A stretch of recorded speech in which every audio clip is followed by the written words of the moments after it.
Salve, salve, torcida Coxa Branca! Estamos na final, aos trancos e barrancos, lá vou eu, mas estamos na final, os dois times mais tradicionais do estado, Coritiba e Rio Branco, e se liga que depois da vinheta tem o quiz do Clãs valendo na final, jogo no Couto Pereira, domingo, então valendo uma cervejinha pra você comentar lá no YouTube e no Facebook, então roda a vinheta.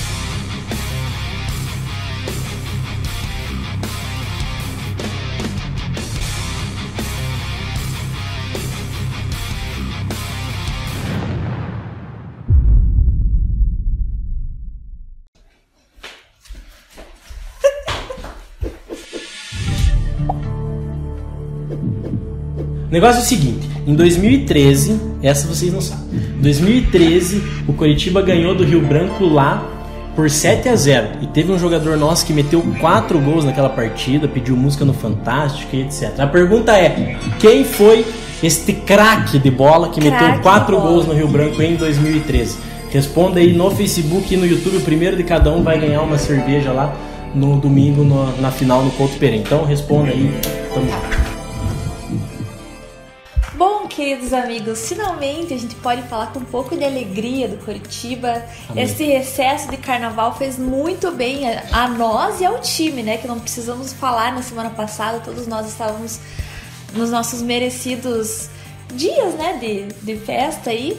E o Coritiba aparentemente... De descanso, né? De descanso, né? De dormir bastante. Na rede, também descansei bastante. É bom, né? Bom, a gente teve 3 jogos aí, né? Contra o Parnaíba, contra o Londrina, Toledo, aliás, 3 não, 4. E agora contra o Foz do Iguaçu. E foram todos jogos muito... que a gente sofreu, exceto o Londrina e o Toledo, né, que a gente pode dizer, mas foram jogos aí que a gente tirou algumas lições bem importantes.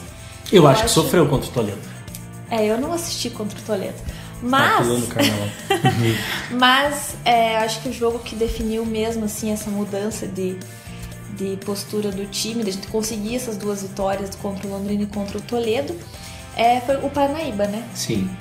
Foi um jogo que foi sofrível, né? Acho que foi a pior apresentação. Horroroso. A pior disparada apresentação do Coritiba no ano, né? Porque afinal de contas jogamos com um time semi-amador, sem divisão e que jogou a maior parte do segundo tempo sem um atleta, né? O Gasolina foi expulso no segundo tempo. Então... Não, e fizemos gol no apagar das luzes, né? Não. A televisão já tava na área. Já tinham chamado o Roger Flores, não tá na área. O Roger Flores já tava comentando o jogo e tava assim no gol do Wilson. E tava uma discussão de uma bola que tinha ou não entrado. Né? E ficou naquela discussão. E até o narrador da transmissão se atrapalhou, porque ele falou, deu gol. Só que na verdade o gol tinha sido no escanteio desse lance que estava em dúvida. Coisa horrorosa. O que eu vim pensando quando estava vindo para cá, eu gostaria de questioná-los a respeito disso, é que Curitiba está vindo aos trancos e barrancos e tá se valendo da máxima mais sorte do que juízo? E eu acho que sim. Até comentei ontem com os amigos, assistimos o jogo junto lá. Comentei com os amigos, o Curitiba tá com muito mais sorte do que juízo. A gente jogou, contra o Parnaíba, foi uma cagada desgraçada no último lance, 52 do segundo tempo, nem a TV tava mostrando o jogo mais. Contra o Londrina, a gente teve um placar bem tranquilo, mas o futebol, apesar de ter sido melhor do que nas outras partidas, eu acho que ainda deixa a desejar. Contra o Toledo, apesar da vitória de 2-0, eu achei que foi um futebol muito pobre. Antes do gol e principalmente depois do nosso primeiro gol, o Coritiba se retraiu, não conseguia jogar. O Toledo amassou o Coritiba. E aí a gente foi lá, achou um golzinho lá, ganhou de 2-0, mas foi enganoso. E esse último jogo agora foi uma coisa ridícula. O Coritiba jogou extremamente mal. O Coritiba foi dominado pelo Foz e conseguiu lá, sobrou uma bola lá pro Cadilho e guardou. Então assim, a gente tá indo aos trancos e barrancos, mas o Coritiba tá com muito mais sorte do que futebol apresentado, digamos assim. Apesar de a gente ter passado de fase na Copa do Brasil, ter chego à final do Campeonato Paranense, o primeiro turno, eu acho que o futebol que o Coritiba apresentou até então está muito abaixo do esperado e vai ter que melhorar muita coisa para querer fazer alguma coisa na Série B. Eu já acho assim que a gente tem que também ver o lado positivo da coisa. Eu acho que o jogo contra no último jogo, o jogo contra o Parnaíba, ele foi um chacoalhão no time, porque como vocês fizeram a entrevista do Alex, né, ao Coxanautas, e ele falou que o que acontece é que como os meninos eram do Sub-20, já jogavam no Sub-20 juntos, e aí eles vão pro profissional, só que eles permanecem os mesmos colegas e o mesmo técnico. Então esse embate de tipo, não, agora é profissional, a pressão é grande, que eles não estavam tendo, a gente via em campo que parecia que nada tinha mudado para eles. Eu acho que foi contra o Parnaíba, porque ali foi uma pressão muito grande. Acho que a cobrança depois do jogo ali deve ter existido, sim. E foi uma classificação que a gente não tinha nada a comemorar, porque foi um futebol medíocre, um futebol pobre. Foi patético, eu fiquei com vergonha do que eu assisti. Tanto é que eu não estava mais assistindo, depois dos 30 minutos eu ia sair, e aí eu comecei a me arrumar, falei, vou deixar a televisão ligada. Daí eu tava quase desligando a televisão quando eu ouvia o narrador se atrapalhando inteiro pra falar de gol, que eu já achei que tinha até acabado o jogo, porque foi até os 52, e aí eu não acreditei no que estava acontecendo. Eu falei, é inacreditável, porém tem que... Ok, passamos, mas assim, nada a se exaltar. Agora, já contra o Foz, eu acho que a gente tem que ressaltar que o segundo tempo foi diferente do primeiro. Não sei se você assistiu, mas pelo primeiro tempo ter sido vergonhoso, inclusive eu senti muito sono assistindo o primeiro tempo, eu dormi um pouco assistindo o primeiro tempo. Pouco não, o primeiro tempo inteiro. Não. E a entrada do Cadi ele mudou bastante coisa, e eu acho que ter ido à final para esses meninos é importante para a gente conseguir ter uma convicção no trabalho sendo realizado. Porém, a gente tem essa noção de que tem que melhorar muita coisa. Mas as metas foram alcançadas, a gente passou de fase na Copa do Brasil e a gente vai para a final da Taça Dionísio Filho. Eu acho que uma eliminação, talvez, lá em Parnaíba, lá com o time do Parnaíba, talvez ia acarretar numa possível eliminação, inclusive, do Curitiba no próprio Paranaense. Acho que ia abalar bastante. Ia abalar o time, e a gente provavelmente poderia empatar contra o Londrina, aí já ia enroscar de novo contra o Toledo e acabar ficando de fora, né? Não ia ter feito essa semifinal. Em que pese que o Campeonato Paranaense não tem um valor tão grande, mas, queira ou não, é mais um jogo que o Curitiba tem a jogar e é uma decisão. Sim. E é aquela, né? Não vale nada se ganha, mas vale muito se perde. Né? Então, assim, eu até comentei com os amigos lá, foi muito importante a classificação na Copa do Brasil e no Campeonato Paranaense, para que você dê um ânimo, não só para os jogadores, mas para a torcida, e dê um pouco de calma para trabalhar, porque o ambiente no Curitiba hoje, torcida e etc., é muito nervoso. Caótico. Então eu acho que é importante a gente ter esse tempo de calmaria para poder trabalhar, mas eu acho que não dá para pensar que as coisas estão se encaixando e está começando a ir bem. Não. Eu acho que a gente tem muita coisa para melhorar, tem muita coisa errada. Então não dá pra pensar porque foi pra final do Campeonato Paranaense que as coisas estão dando certo. Eu acho que a gente tem que mudar muita coisa e tem que melhorar muita coisa pra gente poder sonhar com alguma coisa no Campeonato Brasileiro. Mas claro, é muito importante ir pra final, é muito importante ganhar esse título, porque aí você já tá na final do Paranaense, você vai ter um turno muito mais tranquilo. Então, só que daí tem que aproveitar essa calmaria pra resolver o negócio. Então é importante, mas tem que abrir o olho e não dá pra achar variações que de repente, né, no segundo turno. Exatamente. Né, tentar arriscar com algum outro atleta, o próprio Cadi, que aparentemente ontem ele entrou e melhorou um pouco o time. Tem o Léo Andrade para aproveitar no lugar do William Matheus, dá pra testar pesado. Olhando o time, assim, né, os 11 em campo, e o Sandro também, o trabalho que o Sandro está desempenhando até agora. O que vocês acham assim, que é o ponto mais crítico dessa equipe que está em formação? É o meio, a zaga, o próprio Sandro? Eu acho que o ponto crítico nosso dentro de campo é a nossa linha de 3 ali na frente. A gente tá jogando com o Iago, com o Thiago Lopes e com o Guilherme Parede. O Guilherme Parede até apresentou alguma coisinha ou outra de qualidade, o Thiago Lopes até, com a hora que jogou mais aberto, apresentou alguma coisa, mas a gente não tem nenhum jogador que chame a responsabilidade, a gente não tem nenhum jogador que faça algo diferente.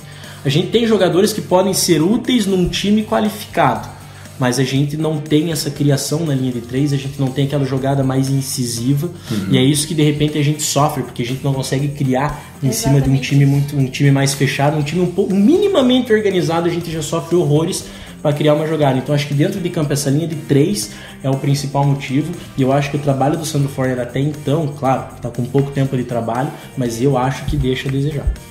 Eu li um texto muito bom hoje de uma análise sobre a questão do Sandro Forner, né? Eu acho que O Coritiba ele tem que se impor num jogo, principalmente jogos como o Campeonato Paranaense, e levando em consideração que esse é o nosso time titular, né? Nós vamos ter boa parte desses meninos aí como nossos jogadores de 2018 para jogar uma Série B. E você não pode ter esse estilo de jogo de esperar por uma jogada do adversário, de você jogar fechado, retrancado, e você não conseguir criar. O Coritiba ele precisa entrar em campo criando, ele tem que ser um time ofensivo, um time que dê perigo. E essa é a pobreza da nossa criação, isso é uma coisa que desanima muito assistir o Coritiba jogar, é pobre. E o Sandro Forner ele não mudou muita coisa do time até o momento, né? A gente sempre vê a mesmíssima formação de time, e isso é uma coisa que está incomodando bastante a torcida. Eu espero que agora com essa final, se a gente tiver o mérito de levar a taça, que isso seja revisto, né? A gente sabe que precisa de reforço, mas mais do que reforço, não adianta você trazer reforço se o esquema continuar o mesmo, a postura do time continuar a mesma. E aí a gente entra numa outra discussão, vamos alongar esse programa um pouquinho. Vamos falar de reforço. O Coritiba trouxe alguns jogadores aí que eu, pessoalmente, eu acho que dos que vieram hoje, talvez só o Benítez eu teria contratado. Se você for pegar, por exemplo, o zagueiro que veio agora, o Alan Costa, o cara não tem o mínimo de qualidade. O Pablo, que veio, talvez ele até jogue, mas ele não tem qualidade. Vieram 3 reforços na semana de carnaval, né? A galera toda aí viajando. Eu tava surpresa. Eu só pegava o celular, né? Como eu tava mexendo pouco, e daí eu via lá nos grupos, tal pessoa, tal reforço. Eu falei, puta, mas por quê, né? Sim, quem não tem porquê. E as pessoas se perguntando sobre os nomes aí que vieram, que foi Pablo, o Alvarenga e o Alan Costa. E eu realmente, eu concordo com você, eu acho que esses nomes que vieram, por exemplo, Simeão também, que foi uma contratação, ele nem banco agora, e ele é uma contratação, né? Ele tem contrato, ele é um jogador mais velho, eu não entendi por que ele veio, mas tudo bem, né? A gente meio que aceitou isso aí de... Pois é, você pensa assim, beleza, tá usando esse time, já deu pra perceber algumas deficiências técnicas desse time. E eu acho que a função de extremo e de meio campo são das principais deficiências que a gente tem. E aí você traz Alvarenga e Pablo. Esses caras vão resolver essa deficiência técnica? Eu não conheço o Alvarenga. Pelo histórico dele, acredito que não. Mas não conheço, então vamos deixar jogar. Agora, Pablo vai resolver? Não vai resolver. Eu acho que vai ser mais do mesmo. Então, eu não traria esses jogadores. Não concordo com a maioria das contratações que foram feitas pelo Coritiba até agora. É isso aí, moçada, você conhece aquele nosso parceiraço que é a Clínica Anjos da Guarda. Então se você tem algum amigo atleticano aí que tá louco com esse time, eles foi eliminado, ficaram doidos. Então, chame lá o Anjos da Guarda pra cuidar desse louco aí que torce pro Atlético. Não, sério, se você precisa... Você sabe, você precisa daquele tratamento exclusivo, home care, aquele cuidado especial... Você já sabe, Clínica Anjos da Guarda, entre em contato com eles aqui, tem o site, tem o telefone, eles vão fazer um plano personalizado para você. Pessoal, então amanhã temos um confronto seríssimo, mais um, que esse vale, na minha opinião, esse vale também muito, e vale grana, enfim, vamos jogar com o Berlândia, lá em Minas Gerais. Berlândia! Que o Berlândia tá meio Minas mal Gerais. lá, né? Terra dos meus pais. Ele tá meio meia boca lá, tá na rabeira do Campeonato Mineiro. Mas isso não quer dizer nada, né? Isso pode ser até um agravante no caso do Coritiba. O Coritiba adora esse tipo de jogo, sabemos muito bem disso. O Parnaíba já era um time ridículo. Empate contra o Parnaíba era resultado nosso. Agora empate é pênalti. Então o Coritiba tem que ir lá pra ganhar. O que vocês acham do jogo de amanhã? Eu acho que é um jogo difícil. Tô nervoso. Não porque o adversário seja grande coisa, mas o futebol que a gente é apresentado é um futebol bem pobre. Então assim, não dá pra dizer que o Coxa vai chegar lá e vai amassar o Berlândia. Não, e depois do jogo que a gente fez contra o Parnaíba, assim, daí as pessoas depois estavam falando assim, mas o Galo sofreu pra ganhar no Atlético Acreano, o Botafogo foi eliminado. Mas, cara, eu acho que assim, o Coritiba, ele jogou contra o Parnaíba e era dever moral, entendeu? Da gente ir lá pelo menos jogar. A gente não conseguiu apresentar depois de tudo jogo. Que o Rush falou, mas a gente perde pros caras, pelo amor de Deus, que vergonha que foi assim, a falência moral naquele jogo ali, do que foi apresentado, sabe? Foi o pior. Eu acho que o resultado, o placar, se fosse 1-1, vamos supor, mas, criando alguma coisa, tendo um jogo mais... foi horroroso. Mas jogo eu acho mais, que foi né? isso que pesou muito pra gente ficar muito puto com esse jogo do Parnaíba, foi o que a gente viu em campo. E agora contra o Uberlândia é perigosíssimo também, porque a gente tem que ganhar, né? Eu não quero que vá pras pênaltis, pelo amor de Deus. Tudo bem que a gente tem que se sair do bem nos pênaltis, mas... É melhor não arriscar. É melhor não arriscar e a gente tem que ganhar, né? Acho que tá na hora de a gente, enfim, convencer de alguma forma. Mas vai ser um jogo difícil, hein? Eu também acho. Inclusive, a primeira coisa que eu faria é tirar o Alexandre do time. Alexandre, pelo amor de Deus, Alexandre, não dá mais. E eu acho que ele não tá de má vontade no corpo. Não, ele é ruim mesmo. Ele tá ex-jogador, né? Ele tá esforçado, mas ele não é mais aquele Alexandre que... Alexandre, vai lá pescar a colela no Pesque Pague lá que você ganha mais.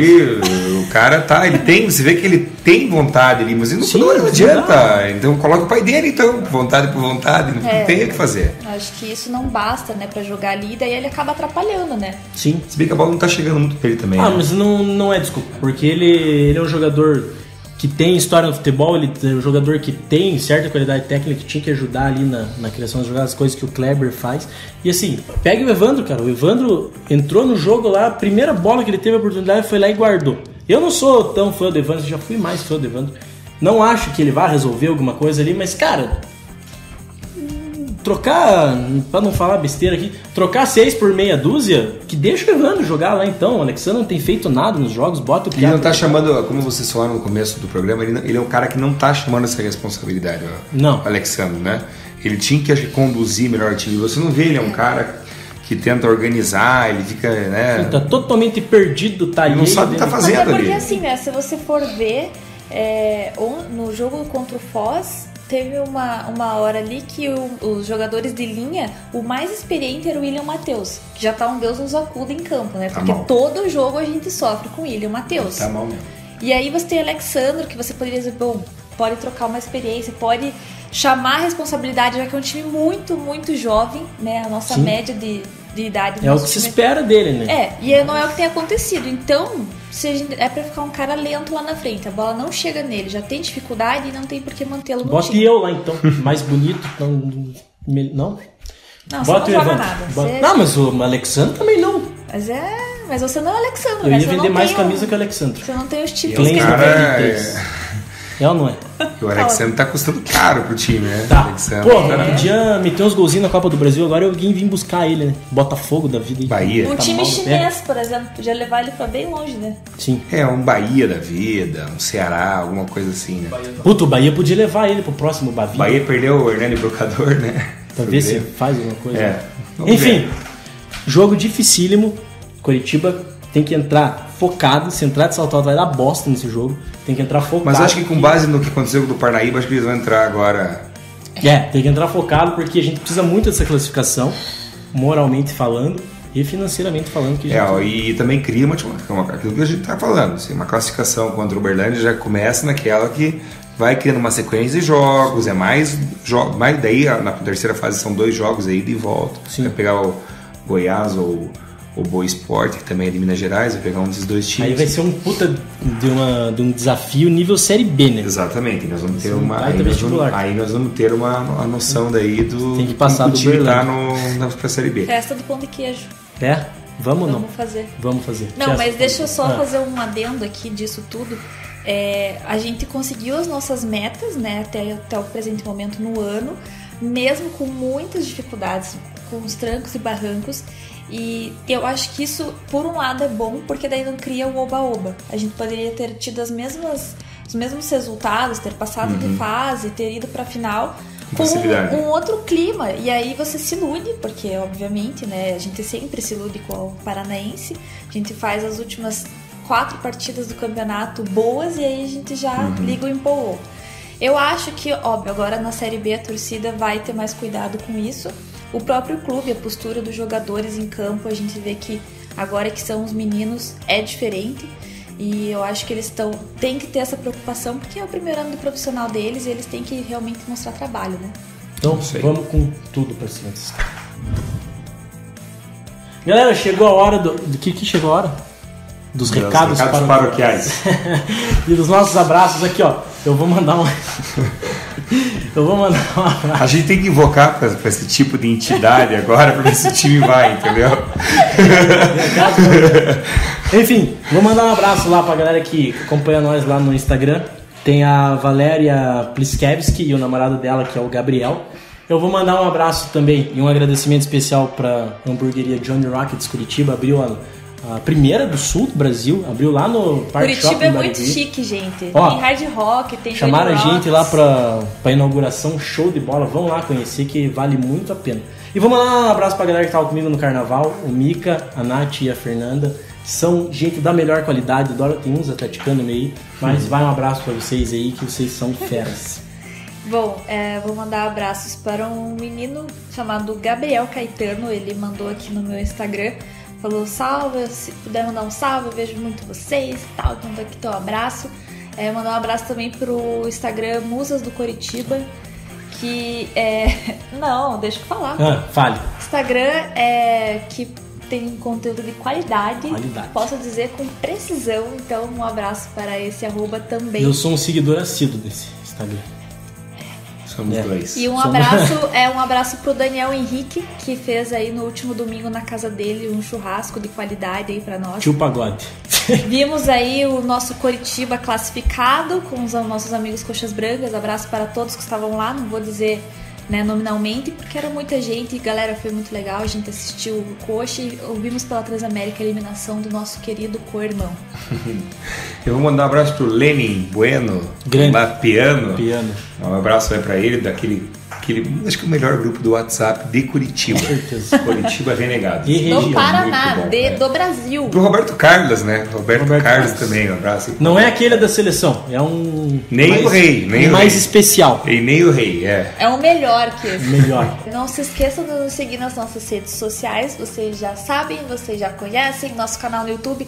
Se inscreve, deixa seu like aqui no nosso canal, tá? Por favor, é bem importante. Se inscrever e dando like, você recebe todos os nossos vídeos, as notificações. Tem o sininho lá no YouTube. Tem o sininho, coloca o sininho. Lá, que aí tá. já sabe, né? Sempre. Saiu o programa na quarta-feira, você já recebe lá, você já assiste, a já notificação responde, no YouTube, lá como se fosse o contatinho. Que não fosse o contatinho lá, né? Exatamente. Já responde o quiz do Cleans, já ganha cerveja, ó. Maravilha. Aperta no sininho lá do YouTube. Não deixam de curtir a nossa página no Facebook, de nos seguir no Instagram e no Twitter, porque a gente sempre tem bons conteúdos lá. Maravilhoso. E também a nossa página parceira, né? E voltaremos quarta-feira que vem, já classificados para a terceira fase da Copa do Brasil e, se Deus quiser, campeões da Taça Dionísio Filho. Graças a Deus. Amém. Voltamos. Amém. E ó, classificados em tudo. Tchau.